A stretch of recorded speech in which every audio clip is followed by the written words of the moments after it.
भाइयों, आज काफ़ी दिन बाद हम बार्सिलोना के बारे में बात करेंगे, 3-4 प्लेयर्स के बारे में बात करेंगे।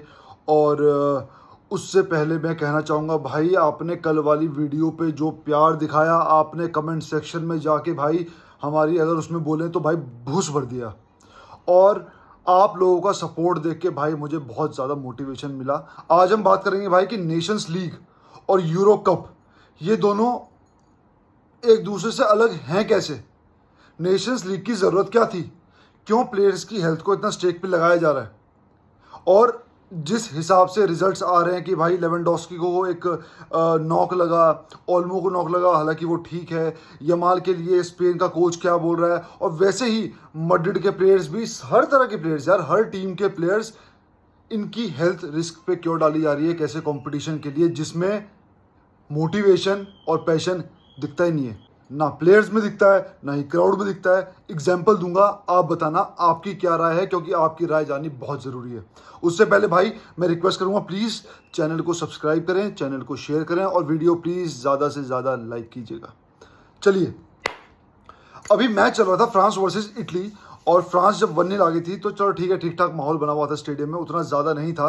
पर जब इटली ने 3 गोल मार दिए और फ्रांस ट्रेल कर रही थी, तो यूरो कप में क्या होता है, यूरो कप में भाई क्राउड चिल्लाता है गो गो हिट हिट, ठीक है, और बोलते कि भाई तुम कुछ भी करो, हमें गोल चाहिए, गोल चाहिए। वो पैशन अलग होता है, वो हमारे अंदर भी पैशन अलग होता है, मेरे अंदर भाई, और आपके अंदर भी वही होता होगा। लेकिन जब फ्रांस 3-1 से पीछे थी भाई, क्राउड सारा चुप बैठा हुआ है, ना कोई बोलते ना चैंटिंग हो रही है, ना कुछ विसल्स हो रही है, कुछ भी नहीं हो रहा है, मैच चल रहा है, देख दाग के घर चले गए। देखो भाइयों, आपको पता ही है कि मेरी फेवरेट टीम स्पेन है, ठीक है। तो यकीन मानना, मैं जो फील कर रहा था वो ये था कि जब स्पेन और जॉर्जिया का मैच हो रहा था भाई, मुझे मज़ा नहीं आ रहा, मैं चाह भी नहीं रहा कि हाँ भाई, कि हाँ भैया अपने टांगे वांगे पूरी तुड़वा लो, लेकिन जीत चाहिए, जो मैं खेल के किसी तरह मैच पूरा करो। और किसी तरह अगर तुम मैच पूरा कर लेते हो, मेरी पूरी नज़र थी यमाल और डैनी ओल्मो पे, और जब तक पेड्री नहीं आया फिर पेड्री पे।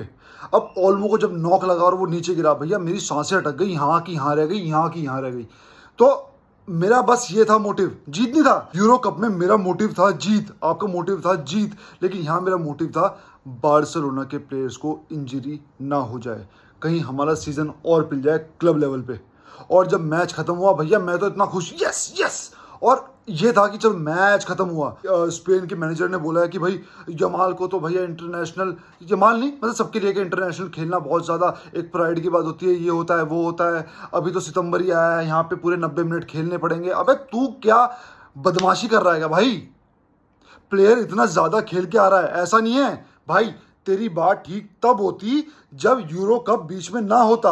अभी यमाल पूरा यूरो कप खेल गया है, ठीक है, उसके बाद भले ही उसने हॉलीडे लिया जो कि ज़रूरी था, उसके बाद क्लब लेवल पे उसने सारे मैचेस खेले हैं, ट्रेनिंग कर रहा है, पिछला मैच भी 90 मिनट पूरा खेला है, वो थका हुआ दिख रहा था। लेकिन तुम उसके बाद ये आके एक चाइल्डिश स्टेटमेंट देते हो, ठीक है, कंट्री के लिए खेलना सबसे बड़ा है, लेकिन फिटनेस भी कुछ होती है भाई। एक न्यूज़ आई कि Araujo, Christensen, Eric Garcia, Frenkie de Jong, Inigo Martinez, इन पांचों को क्लब मार्केट में डाल सकता है सेल करने के लिए, अगर ये अपना कॉन्ट्रैक्ट रिन्यू नहीं करते या फिर फ्रेश कॉन्ट्रैक्ट पे एग्री नहीं होते। और मेरा मानना यह है कि अगर आप इनिगो को भी अगले साल निकाल देते हो कोई फर्क नहीं पड़ता, एरिक गार्सिया को निकाल देते हो कोई फर्क नहीं पड़ता, फ्रैंकी डियोंग को निकाल देते हो कोई फर्क नहीं पड़ता, बशर्ते अगर वो अपनी तनख्वाह, सैलरी, ठीक है, मतलब 37 जितनी भी उसकी है, 35-37 मिलियन जो भी है, ठीक है, उससे कम करके कम से कम भैया 15 नहीं कर लेता। वो भी ज़्यादा है, वो भी ज़्यादा है, लेकिन नहीं कर लेता, जो कि इम्पॉसिबल है। तो फ्रैंकी डियोंग को भी निकालो, ठीक है। उससे अगला है अराहो। यहाँ पे थोड़ा सा सिचुएशन थोड़ी डाइसी है, बारसा फैंस काफ़ी बटे हुए हैं, जिसमें से मेरी ओपिनियन भी ना मैं क्लियर नहीं कर पा रहा हूँ कि मुझे अराहो के बारे में चाहिए क्या। आप मेरे को अपनी बताना क्यों। अगर अराहो 100 मिलियन में जाता है, जो कि चांसेस हैं, उसके हाथ में एज है, और अगर वो फिट होके इस सीजन तगड़ा परफॉर्म कर देता है तो वो 100 मिलियन में जा सकता है, भले ही बायर्न म्यूनिख की सही, क्योंकि वहाँ से डेलिट गया ये सब गए, तो उनको भी ज़रूरत है एक फिजिकल लंबे डिफेंडर की। और अगर वो जाता है, बारसा को पैसा मिलता है, उससे पहले जैसा कि लपोर्टा ने बोला है कि अक्टूबर तक, हम फिर भी दिसंबर लेते हैं, दिसंबर तक बारसा 1:1 पे आ गई, तो मैं एग्री करता हूं कि अराहो को बेच दो, क्योंकि उस पैसे से हम कुछ लेंगे तगड़ा, डिफेंसिव मिडफील्डर, लेफ्ट विंगर, कुछ भी, कुछ भी अभी अगली वीडियो में डिस्कस करेंगे कि लेफ्ट विंगर हमें इसके लिए निको विलियम्स के लिए जाना चाहिए या किसी और के लिए जाना चाहिए, वो अगली वीडियो में करेंगे, क्योंकि वरना ये वीडियो काफ़ी लंबी हो जाएगी और कॉन्सेप्ट से हट जाएगी।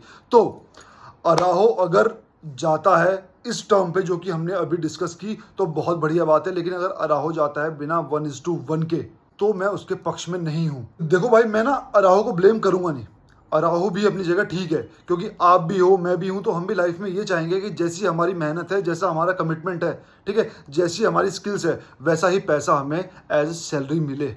तो अराहो की अभी एज है, अगर वो अभी नहीं छापेगा तो वो कब छापेगा? क्योंकि भाई टाइम आने पे क्लब भी तो अपना हाथ खींच लेते हैं ना, जब प्लेयर्स बूढ़े होने लगते हैं। तो ये कोई स्ट्रॉबेरी वर्ल्ड तो है नहीं कि क्लब हमेशा पालता है, नहीं पालता, वो भी मतलब के लिए पालता है एक हद तक, जब तक प्लेयर से उसको वैल्यू मिल रही है। तो अराहो अगर अपनी सैलरी के लिए लड़ रहा है, इनिगो मार्टिनेज अगर इस एज में, ठीक है, अराहो जितनी या अराहो से ज़्यादा सैलरी ले रहा है, फेरन टोरेस अगर 10 मिलियन ले रहा है, तो अराहो कम डिजर्व नहीं करता, वो भी कम से कम टॉप चार पेमेंट में डिजर्व करता है अपनी परफॉर्मेंस के बेस पे। हालांकि पीएसजी हुआ, ठीक है, मैड्रिड के अगेंस्ट स्पेनिश कप में फाइनल में उसने पेनल्टी दी विनीशियस पे, वो बात की बात है। अराहो डिफेंस में अगर हम देखें लॉन्ग पिक्चर, बड़ी पिक्चर, तो अराहो डिफेंस में स्टेबिलिटी देता है, अराहो डिफेंस में जिगर देता है। तो वो अगर उतना पैसा मांगता है, जायज़, ज़्यादा नहीं, जायज़ पैसा मांगता है, सैलरी हाइक मांगता है, तो उसमें हमें कोई भी परहेज नहीं करना चाहिए, और ना ही हमें उसे गाली देनी चाहिए कि नहीं यार Barça boy, Barça boy, Barça के लिए नहीं। भाई सिर्फ इससे नहीं चलता, घर चलता पैसों से, जज्बातों से नहीं। तो भैया जो बंदा जो डिजर्व करता है, भाई फ्रैंकी डियोंग कहाँ डिजर्व करता था 37 मिलियन, उसको मिल रहे हैं ना, तो कम से कम अराहो इतना तो डिजर्व नहीं करता जितना उसको मिल रहा है, उसको ज़्यादा देना चाहिए। तो इसलिए अगर वो अपना कॉन्ट्रैक्ट ज़्यादा का चाहता है और वो अभी चीज़ों को नेगोशिएशन बेस उस पर रख रहा है, तो मेरे हिसाब से वो गलत नहीं है। तो भाई ये मेरा ओपिनियन था, आप मेरे को प्लीज़ अपना ओपिनियन देना, मेरे को बताना आप क्या सोचते हो इन चीज़ों के बारे में, नेशंस लीग के बारे में, और ये जो अभी ट्रांसफर्स की आपने न्यूज़ सुनी बारसा के प्लेयर्स के बारे में। तो मिलते हैं भाई, विस्कल बारसा।